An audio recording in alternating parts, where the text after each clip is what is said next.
All right, so the poem we're going to look at this time is the Shield of Achilles. Look at the title here. Obviously, the basis of the poem is that Thetis, Achilles' mother, is looking over his shoulder, or potentially maybe looking over the shoulder of the producer of the shield, and she's watching it being made. And obviously, this is a shield that he's going to use in battle. And if we sort of think back to ancient Greece, we would imagine that the shield should have quite elaborate artwork and depict some images that are quite important. Achilles is a really sort of strong Greek god, was really successful in the Trojan War.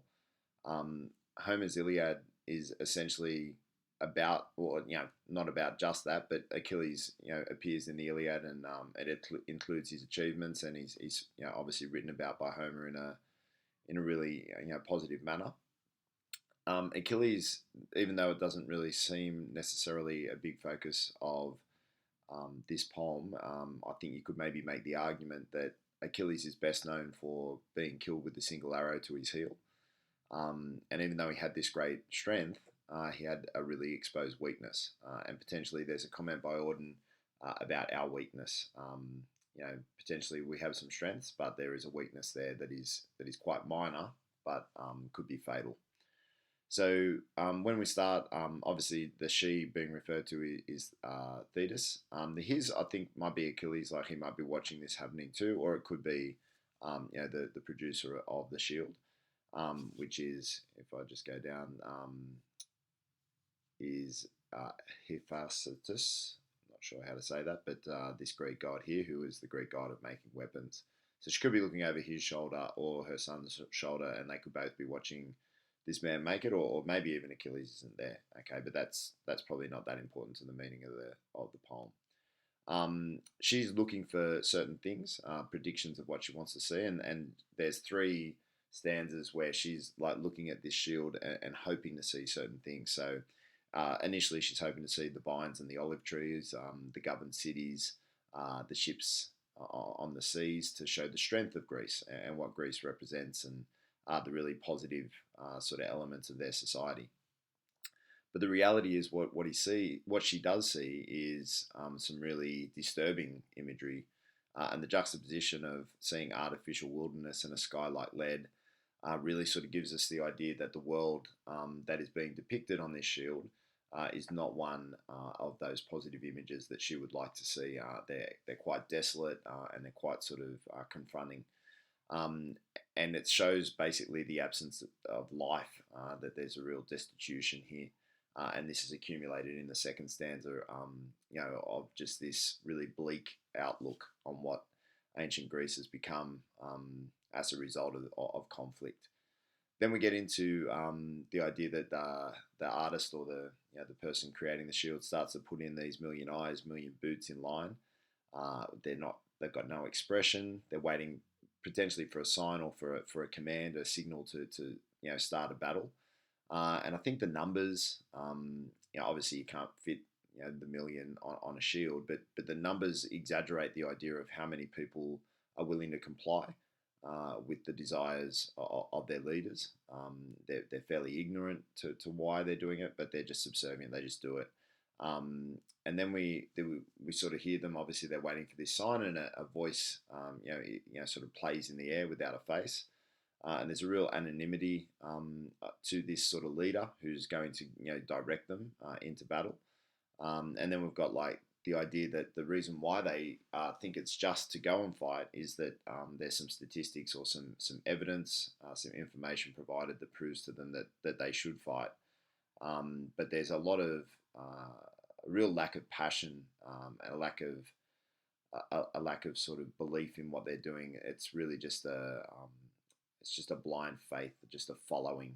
There's no real motivation from the soldiers themselves as to being involved. And I think this builds on the idea that no one was cheered. There's not that sort of reverence and respect that we maybe give soldiers in our current world. There's a real lack of that sort of spirit and energy. It is just almost like robotic in terms of what they're doing. When it sort of says here at the end, they marched away enduring a belief whose logic brought them somewhere else to grief. So they blindly follow, the directions of other people, whoever they may be, and like I said, they're not really sort of stated specifically in the poem, but the ending will be grief, and the ending essentially will be death, because they're destined to that, because of their lack of passion in what they're doing. They don't necessarily believe, they're just doing it because they feel like it's their duty. And in some ways, at the end of the poem, I make comment that in a world where they believe that the gods control their world, that the only way to potentially create a better life for themselves is to die for the gods, or to respect the gods, and then the gods will reward them later on. So that's obviously something that we would look on now and go, that's probably a pretty silly concept, but in ancient Greece it was something that existed a lot. So when we think about this, and obviously the poems being written by Auden in the 1950s, where the onset, well, World War II is finished by this stage. The Cold War is in its sort of infancy, and the Korean War is actually being waged at this time. So there's still conflict in the world. There's still people making decisions for others. People blindly follow those decisions. And the reality is that we're placed at the whim of leaders and what decisions they make, and we follow blindly because we don't know what else to do. Okay, we probably don't have the capacity to feel like we've got other options. So then we go on to the next stanza, and we're back with Thetis, looking over the shoulder again at this shield, again hoping for better things, ritual pieties. Okay, so a bit of a religious, sense here, that that the idea of the gods and prayer and reverence to those gods would be a part of the shield, but she doesn't see these things here. And the irony is that, generally speaking, in these times, that's what would be on the shield. The niceties of society, the idealistic sort of depiction of the society and the world that they lived in. But again, unfortunately, when she looks more closely, and we go down to the next stanza, we see things that are not what she wanted to see. We see wire enclosed, or barbed wire enclosed an arbitrary spot, where again we've got this real desolation, this aggression and violence, and then there's a bit more of a criticism of the difference between the rulers, the leaders, and the people who work, the citizens, the common man. So this description of board officials, and I said this is an oxymoron, and I guess I'm sort of suggesting that it should be, because officials should be far from bored. They should be quite busy working for us, the people.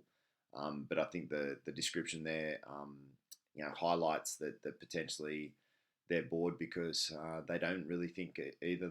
They follow what they're asked to do. They push that then onto the people, and they don't really worry about it. Even in the brackets there, the idea that one cracked a joke, considering what's going to happen, and there's a really foreboding sense in the foreshadowing of grief in a couple of stanzas ago, that these people are going to die, and you've got officials that are just lounging and cracking jokes, and that's juxtaposed immediately to the sentries, who are working class sort of people, and they're sweating because their day is hot, and they're working because of what they're told by officials and by leaders.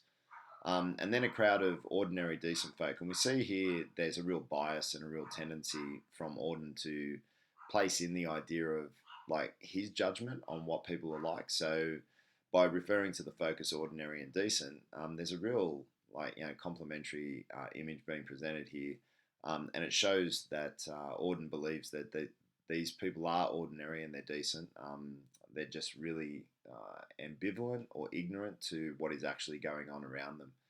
Then we get the sense that these folk neither moved nor spoke. And again, to me, like the exaggeration here is that they can't comment. They don't know how to act in defiance of this. That they're not even sure what the reality of the situation is, in terms of what's happening around them. So they're sort of potentially, even if they did know, would they be able to act or speak? Maybe, but they don't even really realize what's happening.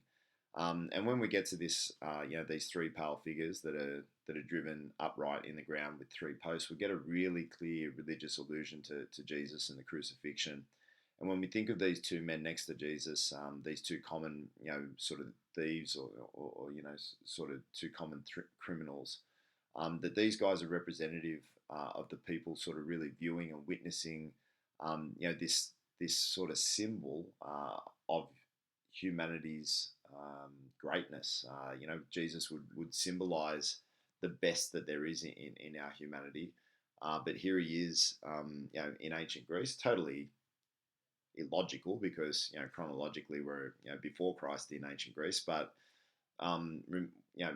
we're removed from that reality anyway. Auden's writing this in 1950, so he's mixing up different images, different gods, different sort of time spans. But the idea is that this representation of who Jesus is, and the people are just standing and watching like they probably did, in the time of Christ's crucifixion. People probably knew that something wrong was happening, but didn't stand up to sort of say stop or say that it was wrong. They just sort of they're decent people, but they sort of don't act in these situations to stand up for potentially what is right. Then we go into this next stanza, which sort of talks about the mass and majesty of this world, and to me, again, it represents Jesus and the best of what we could be. But then when we get to lay in the hands of others, that we necessarily don't have control over that.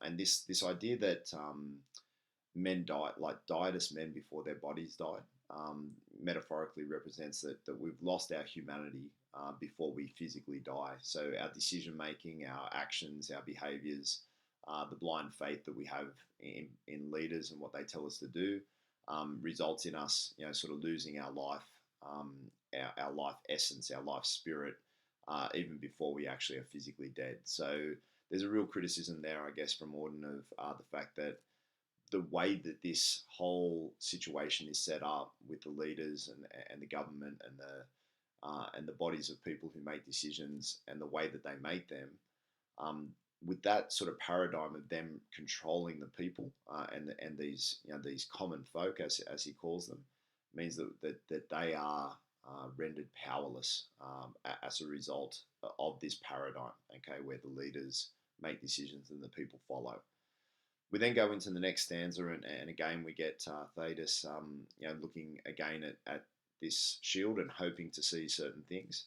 And there's a real rhythm and fluency to these images to really highlight how positive and how engaging it would be if that was what was on the shield. But again, the juxtaposition is quite stark when she expects to see dancing and games and fun and party. And then the actual depiction is a weed-choked field. So again, this real juxtaposition to highlight what you would like to see compared to what is actually on the shield. Then we go to this sort of last description of what Hephaestus sort of puts onto the shield, and we see this ragged urchin, like a poor boy, throwing a stone at a bird. You see in that itself a violence or an aggression against nature, but the poor boy has no. We can't put blame on that boy because he lives in a world where rape and murder are just commonplace, and the idea of axioms, like an evidentially true idea, means that this sort of violent crime that is existing in this society just means this boy has no chance of actually being good.